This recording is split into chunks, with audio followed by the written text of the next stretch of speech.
chers abonnés, c'est un plaisir de vous retrouver pour suivre cette 5e journée de 2e Ligue Inter. Le FC Colebossy, 12e, reçoit dans son stade Marc Burdet le FC Verrier-Sport néo-promu et actuel 7e du championnat. Des Chevaliers qui sont mal en point et qui vont devoir lancer leur saison au niveau comptable. Et cela passe par un bon match aujourd'hui face à l'équipe de Daniel Villa qui, elle, monte en puissance. Avec un premier ballon pour les Véérites. Ballon qui va être bien négocié finalement par les Colésiens. À noter que cette rencontre est arbitrée par monsieur Daniel Locci. Il est assisté des messieurs Kevin Pinto et Carmine Imbriaco. Un coup franc très mal joué là avec une récupération directement de Dani Machado dans le rond central. Et Rotlisberger qui vient récupérer finalement ce ballon. Rotlisberger qui peut lever la tête avec Sawadogo. Sawadogo qui a été bien repris par Arifi. Et finalement Frischholz. Sawadogo qui se bat bien. Et finalement c'est Jérôme Kerouédan qui va tenter de ressortir avec le ballon. Il a un petit peu trop patienté la récupération Machado. Et on va ouvrir côté droit. Avec Rotlisberger encore une fois qui s'est rendu disponible. Cannabal qui peut orienter côté droit. Première possibilité avec une bonne percée là sur le côté droit de Mourel, le centre de Mourel avec la tête.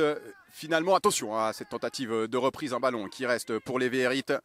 Avec encore une possibilité, superbe travail là avec un très bon retour finalement du capitaine Alban Arifi. Intervention Izquierdo de la tête, Kerouédan avec la déviation de Mutombo, c'est bien fait. Amidé qui a vu la montée de Albanese, la première frappe d'Albanese avec un super barret de Michael Centeno. C'était pas simple à faire là, un ballon qui était très flottant et première opportunité de ce match. Elle est pour les hommes d'Yves Miéville par l'intermédiaire de Maxime Albanese qui a été très bien trouvé là par Cédric Amidé. Et ça a permis tout de même à son équipe de récupérer avec la touche Kerouédan qui a été trouvé. Kerouédan, c'est bien fait, il a éliminé 2 adversaires. Et avec cette possibilité, là on cherchait Amidé. Et nouvelle intervention de Kerouédan. Kerouédan à nouveau qui va pouvoir ouvrir. Côté droit, c'est très bien fait avec la frappe de Jonathan Schedler qui a un petit peu manqué son affaire là. Il n'a pas réussi à cadrer. Et donc possibilité pour le numéro 10, un des joueurs les plus utilisés par Yves Miéville avec ses 360 minutes de jeu. Ouais, c'était bien frappé ça avec l'intervention finalement. Il me semble que c'était Frischholz qui était monté aux avant-postes. Ah oui, bonne intervention de Wana SND qui récupère le ballon, qui trouve Cédric Amidé. Attention, le contrôle de Cédric Amidé qui peut prolonger pour Malik Mutombo en position de hors-jeu. Il n'est pas d'accord, le numéro 45 du FC Colebossy. Et Thomas Rotlisberger à la baguette. Ah, c'est joué à terre. Un ballon qui va lui revenir. Rotlisberger qui tente sa chance avec le filet qui a tremblé, mais c'est le petit filet extérieur de Daniel Nieto qui a tremblé. On en reste à 0-0 après ce corner joué en 2 temps. Izquierdo pour Mutombo, ouais c'est bien fait ça pour Kerouédan qui a voulu transmettre à Amidé. Et bonne intervention, double intervention même de Damien Empler. Tadeo qui rejoue avec Empler poursuivi par Mutombo, c'est bien fait ça de Machado qui peut écarter là pour la montée de Tadeo, il est poursuivi par Izquierdo. Tadeo il peut rentrer dans les 16 mètres, le centre de Tadeo avec la bonne défense de Frischholz face à Sawadogo. Mendes, il a vu le départ de Cannabal, mais alors c'est beaucoup trop profond. Arifi qui laisse pour son portier. Attention à ne pas se faire avoir avec Sawadogo qui est venu toucher ce ballon. Et finalement Izquierdo, Wana SND en une touche, c'est bien fait pour Albanese. Albanese, il a vu l'appel d'Amidé. Cédric Amidé, côté droit. Amidé, il lève la tête. Le centre en première. Attention d'Amidé, intervention de Ricardo Moreira. Un ballon qui n'est pas sorti et les Véérites qui vont tenter de se dégager. C'est bien fait, Damidé qui s'est bien battu, il a pu redonner ce ballon à Albanese, un nouveau centre d'Albanese avec la grosse opportunité pour Jonathan Schedler qui frappe encore une fois à côté, début de Michael Centeno. Alors encore une fois, il y a Johan Tadeo qui vient se proposer devant, finalement cette fois-ci ce sera dans les 16 mètres, attention, on a manqué l'intervention au premier poteau. Ballon qui va revenir sur Rotlisberger, un nouveau centre et à nouveau une tête d'un chevalier. Et on s'est dégagé un petit peu comme on pouvait, mais ça va permettre à Albanese de repartir là. Maxime Albanese est stoppé au centre du terrain. Intervention de monsieur Locci. Et la touche pour les Véérites, pour Tadeo qui a voulu jouer rapidement. Finalement, il s'est ravisé. Et c'est joué en retrait avec Mendes. Mendes pour Sawadogo. Oui, Wana SND. Très bien fait de Wana SND qui va jouer de l'autre côté avec la montée de Maxime Albanese qui tente de s'embarquer le ballon. C'est bien fait. Superbe contrôle dans la course avec le centre. Un petit peu trop, encore une fois, sur Michael Centeno qui peut s'emparer du cuir et relancer avec Machado. Pochero, retour à Rotlisberger. Attention à ce contrôle de Rotlisberger qui est mis à terre par Amidé, pas d'intervention de l'arbitre. Attention Schedler qui peut trouver Mutombo de la tête. Mutombo qui remet pour Jonathan Schedler. Jonathan Schedler, il a une bonne possibilité. La frappe croisée de Jonathan Schedler à nouveau. Ce n'est pas croisé. Ce n'est pas cadré. C'était trop croisé justement pour être cadré. Et Morera à présent. Avec Rotlisberger qui s'est proposé. Et Frischholz qui a très bien suivi le capitaine adverse qui permet à son équipe de récupérer. Ouais, superbe ça, à destination de Maxime Albanese. Un ballon qui lui revient finalement. Ouais, bien fait de Albanese qui peut trouver Amidé sur le côté gauche. Amidé, attention, il va très très vite. Amidé avec la sortie de Michael Centeno. Et il y a eu une intervention de Daniel Lecci qui indique le point de pénalty. À 1 minute 30 du terme de cette première période. Et pénalty donc pour les Colésiens.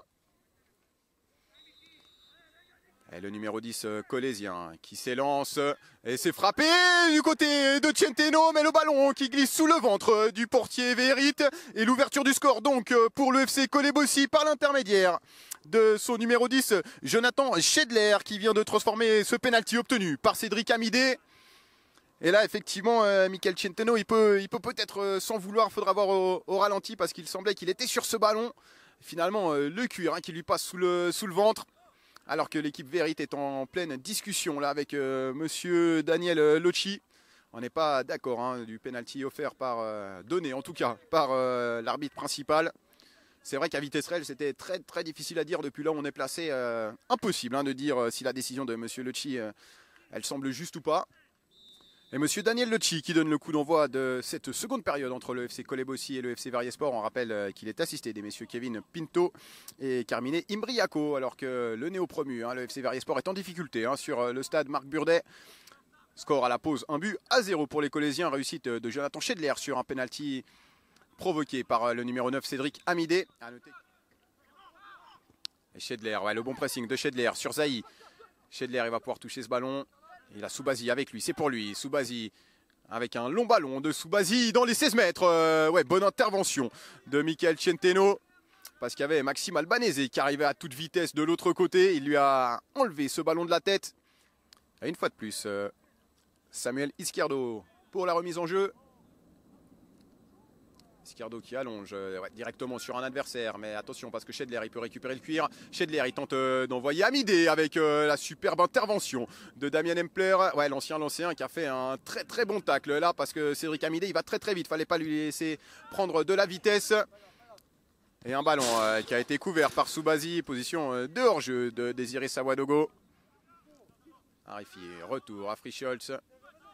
On fait tourner encore avec Soubazi. Attention au pressing qui est mis par Zahi. Ouais, Zahi va ressortir avec le ballon. Attention. Erwan Zahi qui repique dans l'axe. Arifi qui a pu mettre le pied. Superbe intervention du capitaine à nouveau. Et on peut envoyer ce ballon sur Mutombo qui le perd directement sur Mourel. Et on trouve encore Canabal, Sawadogo en pivot. C'est très bien fait pour Zahi. Retour à Sawadogo. Trop appuyé ce ballon de Zahi. Superbe ce que vient de faire Mutombo, la remise orientée de la poitrine. Schedler qui peut envoyer pour Amidé. Attention Amidé, il est dans les 16 mètres. Amidé, oh superbe, l'extérieur du pied, il vient lober. Le portier Vérit pour le 2-0, superbe but de Cédric Amidé. Et le break est fait pour les Colésiens juste après le second changement du côté du FC Verriesport. Et c'est son 3e but de la saison à Cédric Amidé. Et celui-là, il fait du bien, il est précieux. Un petit peu contre le cours de cette seconde période, il faut bien le dire. Mais alors, superbe travail de Cédric Amidé. Ça part d'une magnifique déviation de la poitrine de Mutombo. Là, on est allé très très très vite. Et Jonathan Schedler qui a pu ajuster un ballon dans la course de son attaquant. Et c'est donc le 2e but, 2-0 pour le FC Colébossi. Là, effectivement, on profite de la vitesse d'Albanese et d'Amidé sur les côtés. Et surtout de la force de Mutombo. Attention à ce ballon qui traîne dans les 16 mètres. C'est passé juste devant Amidé. Et les hommes de Daniel Villa qui vont pouvoir se relancer avec un bon pressing pour empêcher la relance, empêcher une éventuelle contre-attaque. Et Soubazi pour la remise en jeu. Il a Wana Sende avec lui. Il préfère trouver Mutombo. Mutombo qui s'embarque le ballon. Attention avec la glissade. Et finalement Albanese qui peut prendre ce ballon. Intervention de monsieur Lecci parce qu'Amidé il est venu tomber sur le Vérit qui avait glissé en la personne de Lucas Morel. Intervention de monsieur Lecci. Et toujours le capitaine, le talentueux Thomas Rotlisberger à la baguette. Rotlisberger, c'est frappé directement de Rotlisberger. Un ballon qui est redescendu très vite, mais qui redescend un petit peu trop tard derrière les buts de Daniel Nieto. Derrière avec Rotlisberger. Rotlisberger qui va profiter de la montée de Mourel. Mourel qui tente 1-2, ouais c'est bien fait, avec Mourel qui tente de s'embarquer le ballon, intervention Frischholz qui peut relancer, Schedler qui va tenter la contre-attaque peut-être côté gauche, ouais, ils sont vite revenus les joueurs de Daniel Villa et Mutombo pour Amidé en position de hors-jeu, ouais ça se joue à pas grand-chose mais effectivement il semble qu'il soit hors-jeu le second buteur colésien. Autant dire que là son 11 de départ n'aura pas réussi le même exploit face aux chevaliers d'Yves Miéville, qui sont sur le point de faire leur premier point de la saison. Attention, un ballon que Schedler peut récupérer finalement. Schedler qui va finalement ralentir. Petit ballon piqué, la tête de Kerouédan. Et ouais, superbe dégagement là. D'une bicyclette, bien joué aussi là encore. De Rotlisberger qui a voulu envoyer pour Sawadogo. Ce coup franc excentré sur le côté droit de l'attaque du FC Verrier Sport. Avec un ballon frappé, deuxième poteau, la sortie de Nieto qui est venu mettre le point, attention parce que le ballon va revenir avec le centre de Tadeo. Il y a eu une tête colésienne pour relancer ce ballon et Maxime Albanese qui est victime d'une faute, estime Monsieur Lecci. Et là encore, ça provoque la colère des Véérites et du banc de Daniel Villa. Rotlisberger sur Jean Gros qui fait monter Lucas Mourel sur le côté pour Sahi, c'est bien vu, Sahi qui se met sur son pied gauche pour centrer, attention à ce ballon qui est prolongé 2 fois de la tête, finalement remis en retrait, le dégagement de Jérôme Kerouédan avec Amidé qui va tenter de faire jouer, attention à ce ballon, Amidé et Mutombo qui ont allié leurs efforts mais qui ne parviendront pas finalement à récupérer le cuir, et Rotlisberger qui a été trouvé. Arifi qui peut trouver Mutombo. Mutombo, ouais, c'est très bien fait ça pour Amidé. Amidé, il faut qu'il lève la tête. Il a Jonathan Schedler de l'autre côté. Il est absolument tout seul. Le numéro 10, c'est pour lui. Jonathan Schedler qui contrôle dans les 16 mètres. Et il y a eu le retour finalement de Tsahi et de Machado. Et la touche qui a été jouée rapidement. On essaye de gagner du temps, de jouer vite. Côté Vérit pour prendre de vitesse. C'est défense colésienne qui est bien en place aujourd'hui, on le répète. Et à noter, effectivement, ça nous avait échappé l'entrée de Parigini. Voilà, c'est lui, Parigini qui est rentré à la place d'Albanese. Parigini peut trouver Mutombo. Oh, la frappe de Mutombo, c'est parti très très fort. Et ça passe tout de même au-dessus. Pour peut-être espérer venir faire des points avec Wana Sende qui vient stopper irrégulièrement. Effectivement, Rotlisberger par l'intervention de Monsieur Lecci. Et c'est Mutombo qui part. Ouais, Mutombo, superbe ballon pour le nouvel entrant. La frappe de Razolon Draibé. Ça passe au-dessus. Début de Michael Centeno. Corner joué en 2 temps avec attention à ce ballon qui va sortir la tête de Carasso pour prolonger légèrement ce cuir. Et Tsahi qui tente de remettre Rotlisberger qui s'est embarqué le ballon et finalement qui vient buter sur Soubazi. Il n'y aura pas de faute, très bonne intervention de l'épaule du numéro 16 et Carasso qui envoie devant. Ballon coupé par Lucas Mourel qui le remet directement en touche. Frischholz avec la tête de Mutombo qui peut prolonger. Attention à cette dernière opportunité avec le ballon qui est finalement relâché. Et Razolon Draibé qui manque son affaire. On n'est pas passé loin du 3-0 là. C'est vrai que ça aurait été pas mal pour le moral, pour les Chevaliers.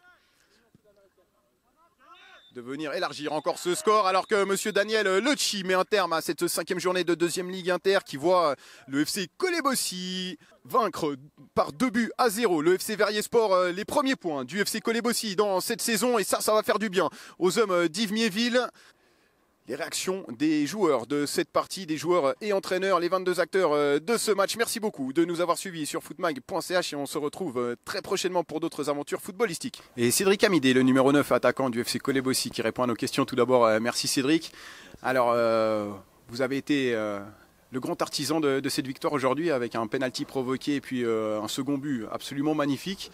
On peut dire quasiment que vous êtes l'homme du match aujourd'hui, mais c'est surtout 3 points pour le FC Colébossi qui était à la recherche de ces points pour lancer la saison. Qu'est-ce qu'on ressent après ces premiers points dans cette saison 2017-2018? C'est un soulagement pour vous?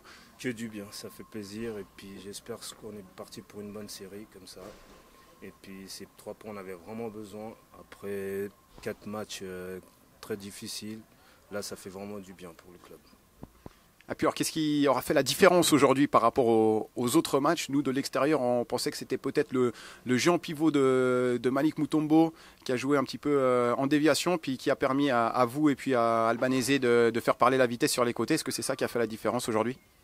Bah, ça aussi, et puis qu'on était solide, qu'on n'a rien lâché du début à la fin.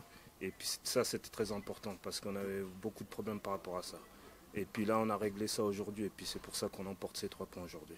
Puis aussi une très bonne prestation défensive, hein, avec bien évidemment 0 but encaissé, mais votre gardien Daniel Nieto, il a quasiment eu aucun arrêt à faire aujourd'hui. Comment ça se fait? Parce qu'effectivement, Verrier, c'est quand même une équipe qui joue beaucoup au football. Est-ce que vous avez préparé spécifiquement ce match pour bloquer l'entrejeu de Verrier? Non, pas du tout. On a pris ça, qu'on a dit que vraiment qu'il fallait qu'on soit solide. On ne s'est pas basé par rapport au jeu de Vernier. On a joué notre jeu et puis là, cette fois-ci, on n'a vraiment rien lâché du début à la fin. Et puis c'est pour ça que c'est ça qui a fait toute la différence. Et puis vos 2 prochains matchs, donc le prochain à l'extérieur face à Chénois et puis le prochain à domicile face à Comté, 2 équipes qui sont 5e et 6e respectivement, donc juste devant Verrier Sport. Comment est-ce que vous voyez ces matchs-là? Est-ce qu'avec ces 3 premiers points pris, vous allez jouer plus libéré peut-être? Un petit peu, mais on va prendre match après match parce que chaque match est différent et puis j'espère qu'on fera les 3 points encore le week-end prochain et puis ainsi de suite. Puis une dernière question, est-ce que c'était aussi important pour vous, pour votre entraîneur Yves Méville, qui, on le rappelle, remplace Pierre-Yves Liniger, après 4 matchs, 0 victoire, vous aviez sûrement à cœur de lui faire gagner des points afin de pouvoir continuer sereinement cette saison? Oui, c'était très important pour son arrivée de faire des points pour bien entamer la saison. Et puis là, ça fait du bien ce soir d'avoir ces 3 points. Et puis tout est nickel pour l'équipe. Bien, merci beaucoup Cédric Aminé, puis bravo encore pour votre prestation aujourd'hui, puis un superbe but, belle réalisation qu'on pourra retrouver sur Footmag. Merci beaucoup. Et Johan Tadeo, le numéro 10 du FC Verrier Sport, qui répond à nos questions. Tout d'abord, merci Johan. Alors, défaite aujourd'hui au stade Marc Burdet contre Collet-Bossy, qui avait encore pas marqué de points. Est-ce que c'est un coup d'arrêt pour vous? On rappelle que vous avez démarré avec une défaite, vous êtes repris avec un match nul et puis vous restiez sur 2 victoires, dont une belle victoire 5-2 face au FC Bernay Signal Confignon. Comment est-ce que vous jugez ce match aujourd'hui? Effectivement, on peut parler d'un coup d'arrêt, étant donné qu'on restait sur 3 matchs sans défaite, dont 2 victoires, dont une très, très belle face à Bernay. Donc on venait ici avec des ambitions, malheureusement ça ne s'est pas vraiment passé comme on l'attendait. Et puis alors on a remarqué que votre entraîneur Daniel Villa avait fait confiance au même 11 de départ que lors du dernier match. Malheureusement ça n'a pas fonctionné comme la dernière fois. Qu'est-ce qui leur a manqué aujourd'hui justement pour venir faire, si ce n'est les 3 points, en tout cas venir faire le match nul ici au stade Marc Burdet? Je sais pas, peut-être de l'envie tout simplement. On commence bien, je pense qu'on a 10 premières minutes où on a peut-être un peu plus l'avantage que l'air. Après, on sait que Collet, c'est une équipe qui a de l'envie, qui est fort dans les duels, et puis on s'est peut-être fait marcher un peu dessus. Puis il y a cette action juste avant la mi-temps où on concède un penalty, peut-être un peu généreux, je sais pas. On verra sur les images. Et ce qui fait qu'on n'entame pas du tout la mi-temps la deuxième mi-temps de la même manière. Du coup, on se dit qu'on va peut-être aller chercher pour l'égalisation, mais du coup, on est aussi plus friable sur des contres. Et puis, leur deuxième goal vient assez vite et on n'a pas su réagir en fait. Ouais. Et puis alors, on avait l'habitude de voir un FC Verrier assez joueur au centre du terrain. C'était un petit peu la marque de fabrique, on va dire, de votre équipe. Aujourd'hui, vous avez été bien muselé quand même par les milieux défensifs de Collet. Et puis offensivement, c'est vrai qu'il n'y a pas eu énormément d'occasions. Le gardien adverse n'a pas eu grand-chose à faire aujourd'hui. Comment vous expliquez ça? Je sais pas, peut-être par un manque de mouvement, un manque d'envie, un manque de générosité. On n'a pas su trouver les solutions. Et puis, voilà, on va dire que c'était un jour sans. On rappelle de toute façon que votre équipe est néo-promue, donc c'est un petit peu aussi l'apprentissage du niveau supérieur. Maintenant, vous allez vous concentrer sur la suite, bien évidemment, avec la réception de l'actuel leader, l'US Terre Sainte, qui a fait match nul, tout de même contre UGS, vous le savez. Comment est-ce que vous allez préparer ce match? Est-ce qu'il y aura une préparation un petit peu différente en sachant que justement c'est les leaders? Est-ce qu'il y a vraiment l'envie de faire ces 3 points puis de marquer un bon coup cette promotion en deuxième Ligue Inter? Une préparation spéciale, je dirais que non, parce qu'étant donné, on sait que c'est une ligue où tout le monde peut battre tout le monde. Donc chaque match, on doit les prendre avec l'envie de faire 3 points, même si c'est le leader et on respecte ça. On les a joués en amical, on sait que c'est une bonne équipe, mais on sait qu'on est capable sur 90 minutes de les battre. Donc on va oublier ce qui s'est passé ce soir et puis reprendre avec de l'envie positive et réattaquer la semaine prochaine comme il faut. Et puis après ce match contre Tersan, vous allez jouer Perlis-Certoux qui eux aussi actuellement sont dans l'état de Cholet avant ce match, 0 points. Est-ce que dans la tête ça peut revenir justement ce match face à Cholet en se disant on rejoue une équipe qui n'a pas de points, logiquement on part favori. Et puis est-ce qu'il y aura un petit peu cette peur au ventre au début du match ou est-ce qu'on va essayer de faire fi de tout ça puis de repartir vraiment en oubliant ce match de Cholet? Faudra l'oublier de toute manière et puis faudra que ça nous serve de leçon. Après oui, moi ça fait longtemps que je suis ici puis je sais qu'on a tendance les matchs comme ça à peut-être manquer un peu de motivation. Donc faudra effacer ça de nos têtes puis mais de toute façon d'abord il y a Terre Sainte donc on va préparer Terre Sainte et puis après ça sera Perlis. Puis une dernière question, Johan, est-ce qu'il y a un objectif qui a été fixé pour vous cette saison? On rappelle que vous êtes néo-promu, est-ce que vous êtes fixé un objectif particulier? Alors effectivement on est néo-promu mais c'est une ligue qu'on connaît quand même particulièrement bien pour y avoir évolué il y a 2 ans, plusieurs saisons. Donc l'objectif c'est on va dire bêtement d'assurer le maintien le plus vite possible. Et après on n'a pas de limite, on veut essayer de jouer ce qu'il y a de jouer le plus haut possible, donc on verra. Mais on va pas fanfaronner non plus sur tous les toits comme quoi on joue l'autre tableau comme ça. Mais on est ambitieux. Bien, merci beaucoup Johan Tadeo d'avoir pris le temps de répondre à nos questions. Puis on vous souhaite tout le meilleur pour la suite de cette saison avec le FC Verrier Sport. Merci beaucoup. Merci